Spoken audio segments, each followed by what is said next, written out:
Could you be a victim of a deep fake scam? Martin Lewis has warned us about dangerous artificial intelligence, which uses his face and voice to promote a fake investment. It is shocking technology, but it is easily used by scammers to replicate people's identities and then access personal information, open bank accounts, recreate passports, or even just convince you that you are listening and watching a trusted individual who then persuades you to do something you absolutely should not do. It is a fraud which is costing society more than £6 billion, and with a 3,000% increase in deepfakes being used.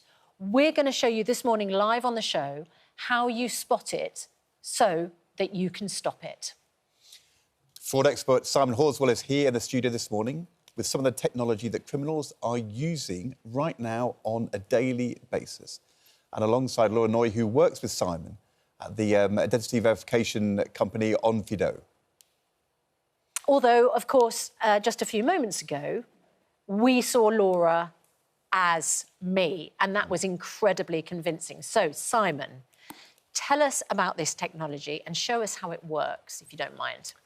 Yeah, so deepfakes aren't particularly new. They've been around for a few years, but what's happened recently is they've become far more accessible to everybody. So I think a lot of us are probably familiar with Snapchat filters, that kind of thing. And it's the same type of technology, it's the same thing. So it's free to everybody, it's quite easy to get. And from just a single photo, so just a single still image of you that we found online, we've been able to create the deepfake that you're seeing. OK, so let's have a look at the deepfake. Laura, you've sort of come dressed as me. You've put your long hair up, so you've got a bob. And I think, you know, already we look pretty similar. But what is frightening about this tech is that if you look at the camera, it has switched your face to my face. So I don't know, Stuart, if we can then put my face alongside yours. There we go. Look at that. Now, would that then, Simon, be able to get through identity verification software online? You know, if a bank says we need you to verify your identity, would just that image be enough, or would you need a document, for instance, a passport? Well, it depends at what stage you're at and which bank it's with. In most cases, when you're opening an account, you'll have to provide an identity document and then do your biometrics for facial comparison. If you're talking about later on down the line, then it's re-authentication, so they'll be comparing like with like. But the thing with a lot of facial similarity software is it's just looking at the centre of the face. Yeah. So it's almost, we framed Laura up beautifully today to try and look like you, but it wouldn't matter if she had the wrong hair. It wouldn't necessarily matter about sort of, you know, the size of her head, because we're just looking at the central parts of that. And that's where it gets a bit interesting. I mean, for example, if I wore your face with my beard, it would still get through potentially. But it all depends on which technology we're looking at. How do we stop it? There's lots of things you can do. If we're talking from a consumer point of view, you have to be really aware of what some of the effects are with it. So, as you can see, it's getting so much more convincing.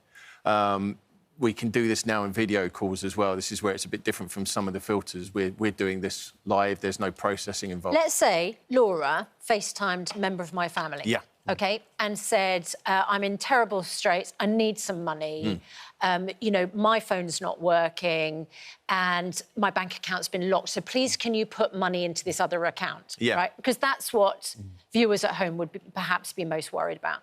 Right, so you've got Laura there as me, you've got me. How is, for instance, my mum going to tell Laura's not me?